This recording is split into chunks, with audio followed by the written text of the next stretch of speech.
summary of math history. On an interval containing a and x, then this is true. Okay, so this is really, in practice, a very simple idea. If you take the derivative of the integral, you just get the function. Basically, it's saying the derivative undoes the integral, or the integral undoes the derivative. They're inverses of each other. Right? So the idea in practice is really simple. But this was huge because nobody had before connected that, we were trying to find the slope of the tangent line, and over here we're trying to find the area under the curve. Nobody had put together that all of this works together. So it was a really big deal whenever they put all of that together. And it put together what we know as calculus today. So it's really important. Now, the problems I'm going to give you are going to seem pretty easy, especially the first ones here. So when you take the derivative of a function of the integral of a function from a to x, you just get that function. Now, do notice a couple things here.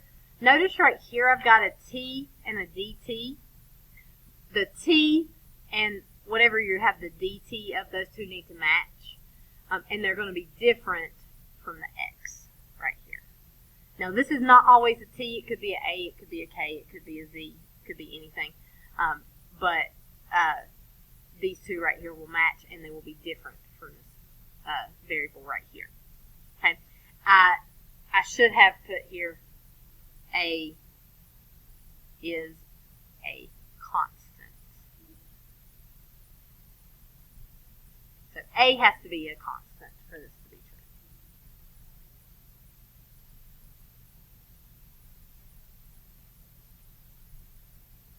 Okay, so if we look at some of the problems that we have, if I'm taking the derivative of the integral from 2 to x of t squared minus 4t dt, okay, then the derivative and the integral cancel each other out, and I'm going to take this x right here and plug it in for my t. So the answer to this would be x squared minus 4x. Now, this 2 right here, it really does not matter what number that is. And when we get to what our book calls the first fundamental theorem of calculus, I'll explain a little more why it really doesn't matter what that is. But right now we just need a derivative and integral cancel each other out. You just have the function there. Okay. So if I have the derivative of the integral from -1 to x of e to the k plus 4 dk, this k right here tells me that k is the variable that needs to be replaced by the x. And so derivative, integral cancel out. I'm just going to have e to the x plus 4.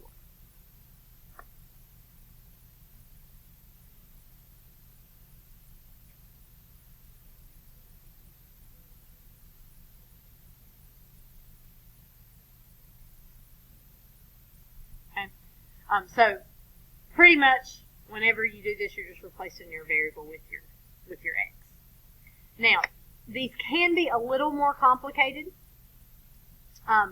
because we could take the derivative of the integral from a to g of x of f of t dt. And so if we do that, we have to do sort of like a chain rule whenever we take that derivative. Hello? What's that?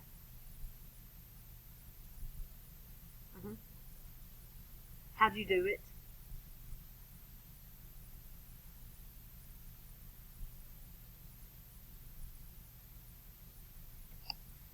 All right, so in this case, what you've got to do is you've got to take g of x right here and plug it in for the t.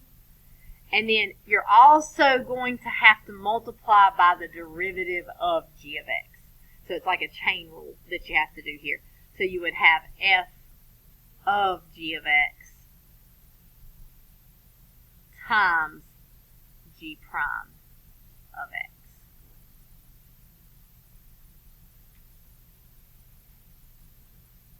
And I really don't know if I like teaching it this way because it's just a better way, I think. But I'm just trying to go with what AP did because I haven't quite tested it all out yet.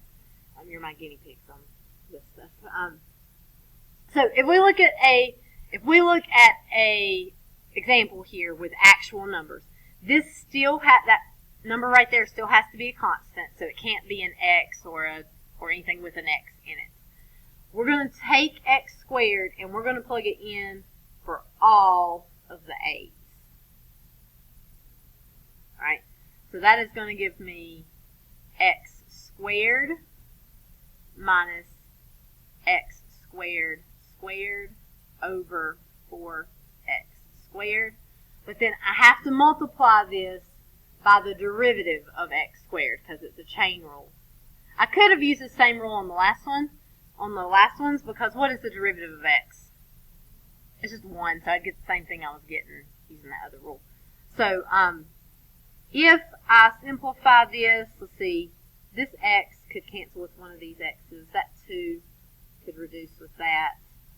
I would have x squared minus x to the 4th over 2x.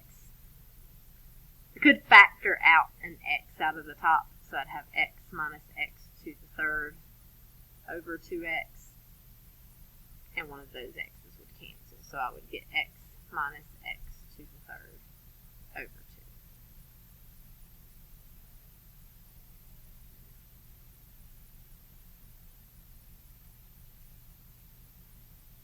So these are a little more complicated in the grand scheme of things that we've done, like these problems that are on the board, though they're still pretty short compared to what we've been doing. Okay, let's try another one.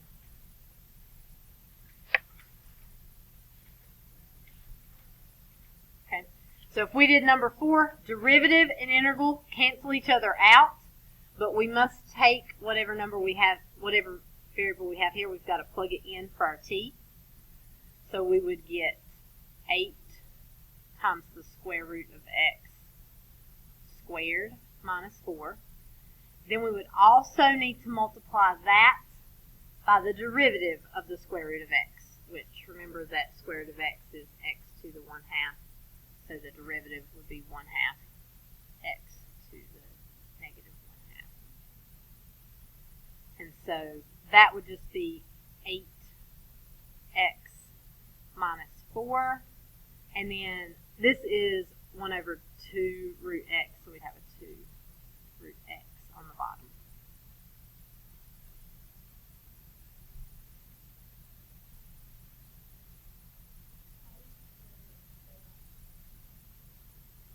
They do right here.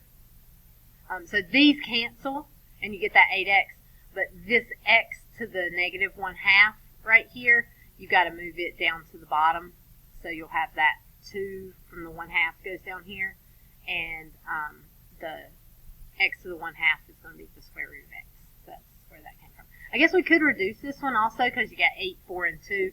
So you could write this as 4x minus 2 over the square root of x.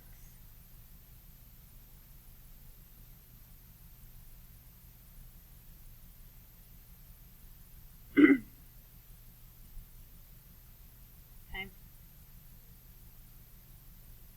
And so if we do the last one, we've got x squared minus 3x. We're going to take that and plug it in for the t. And so when we do that, we will get x squared minus 3x plus 1 to the 3rd. And we have to multiply that by the derivative of x squared minus 3x. So that would be 2x minus 3. We're just going to leave it like that. We're not going to multiply that to the 3rd power. That'll take us way too long.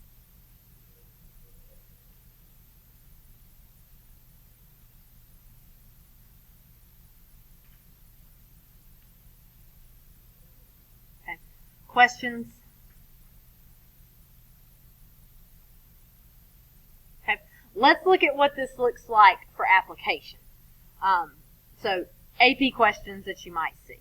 And these are calculator active. Let me go ahead and get the calculator here. We will need it. Oh, no, not that. Here we go.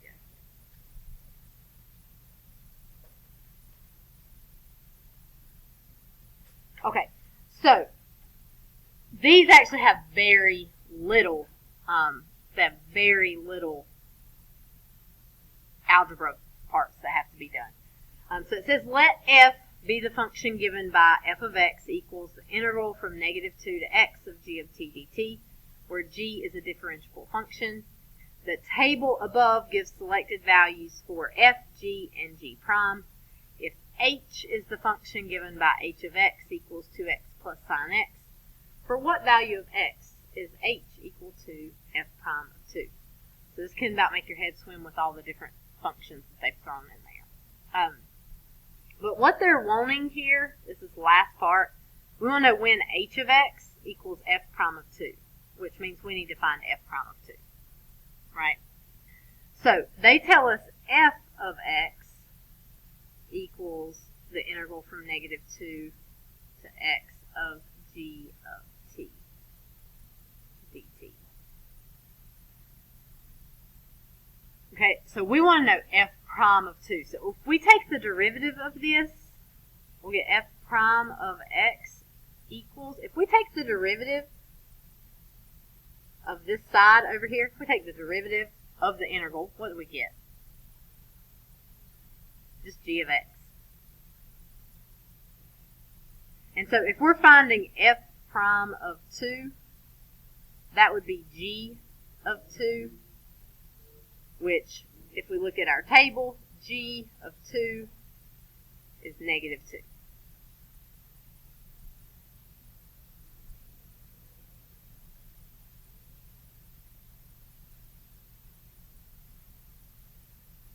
So if f is the integral, f prime is just the function, really, is all you kind of need to know there. So g of 2 equals -2.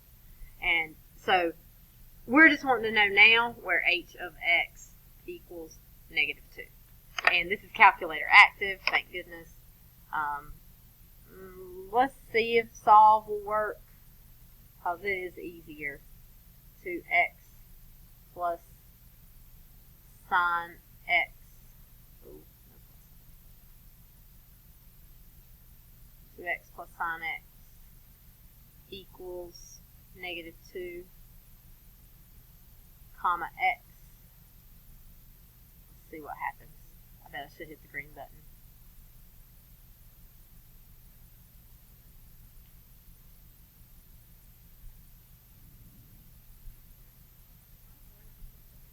Yeah. Sometimes it does not like to do this, especially with trig functions. You might get repeated answers over and over again. But it worked. Negative 6.84. So A would be your answer here.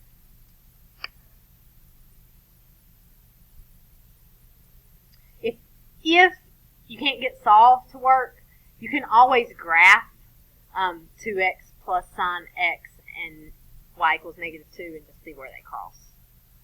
Graph. Okay. Questions on that one? Alright, let's do another one. Okay, so the figure shows the graph of the differentiable function g and the line tangent to the graph of g at the point 3, 4. Let f be the function f of x equals the integral from 0 to x of g of t dt.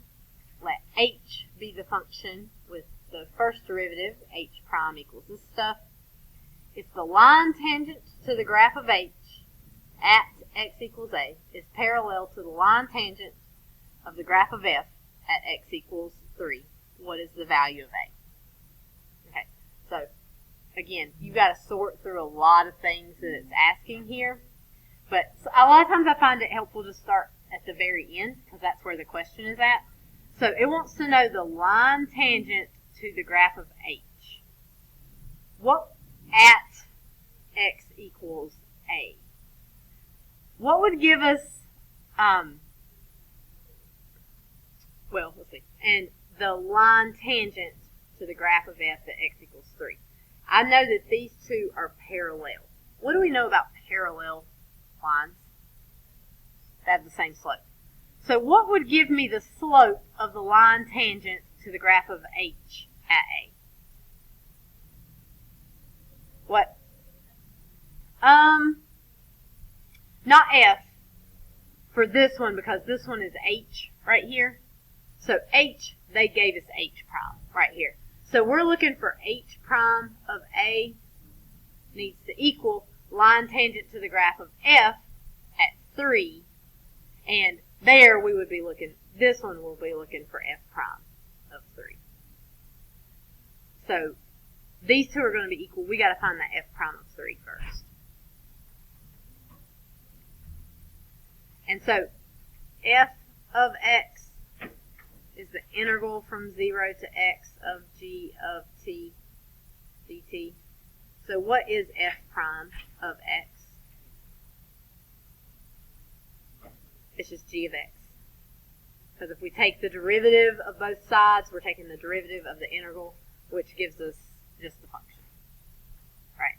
So it's basically this idea that integrals and derivatives are inverses of each other. So if I want f prime of 3, that would be the same as g of 3. And what is g of 3? It's 4. They gave you this tangent line right here just to throw you off. You don't need it. They gave it to you because they wanted you to think of the derivative of g, not the derivative of f in this case. So you're just given the y coordinates here. So 4 is your f prime of 3. Which means you're looking for where this equation, x e to the cosine x, because that's your h prime, you're looking for where that equals 4. So I'm just going to do the graph for this one just so if you run, I think solve works, but just in case you run into a problem where it won't work, Hunter, put that back and go start your homework, please.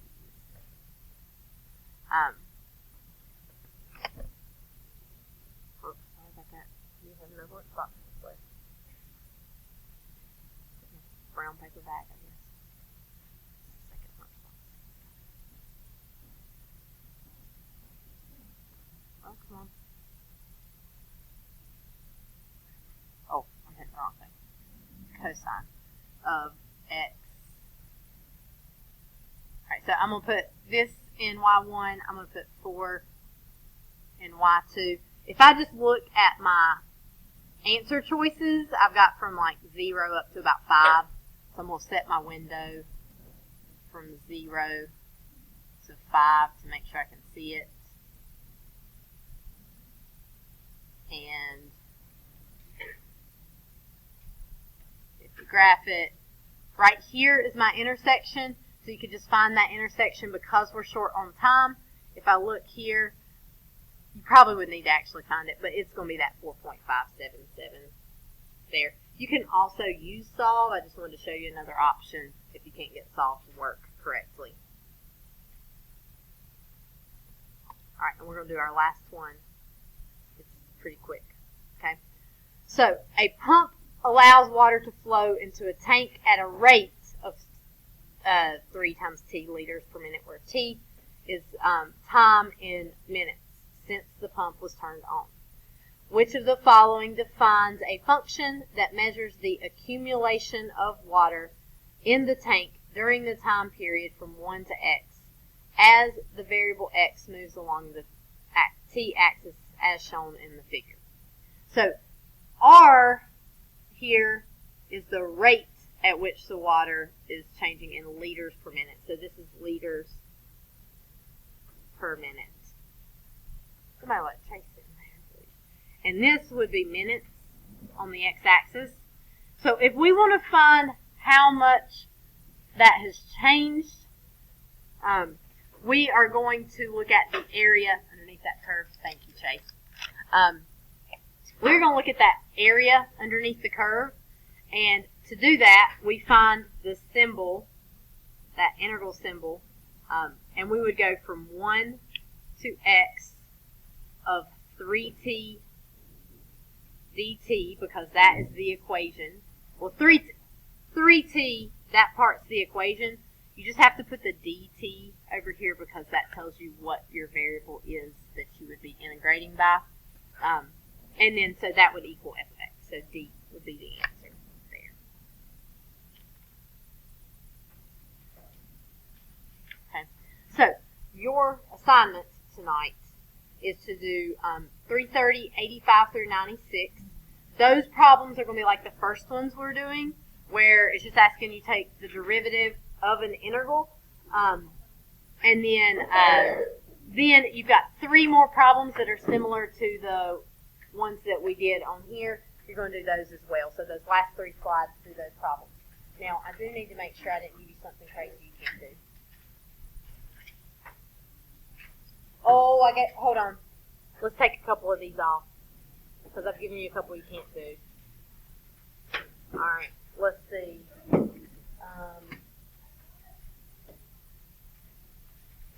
see. You can do all of those. Okay, there. 91 and 92. 91 and 92, skip those, because they do not start at a constant, so we don't know how to do those yet. So skip those, but the rest of them you can do. And they should be pretty fast, because you're just taking the derivative of an integral, which just plugs these in. Pretty quick. And don't forget, we've got free response tomorrow. Please have your free response questions for me. If you have any questions, I'll be here in the morning. Should be. You can ask me questions. Have a lovely afternoon.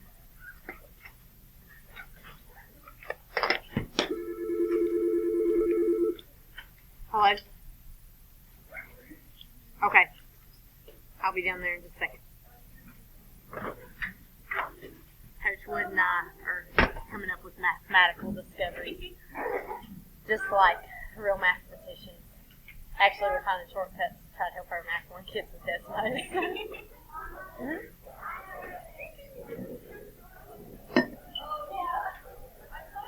I'm not sure about that. When did you do it?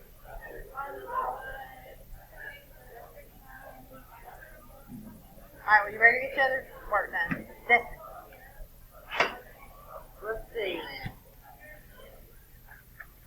I'm going to give it to you a piece at a time, because I need to leave by about 4. So, let's finish that first part you're working on first. And then, hopefully, we can get the calculator active part done. That's a few more multiple choice. And for response, hopefully we can get that done. And then, if we need to, we can save that last part, and maybe I'll have you do it tomorrow. Maybe. Is it 4 or 3? 3. Okay. So, yeah. Will is here today? Oh, wasn't he better? Good. All right, get off of that. You start your homework. I'm going to go see Coach Woods real quick.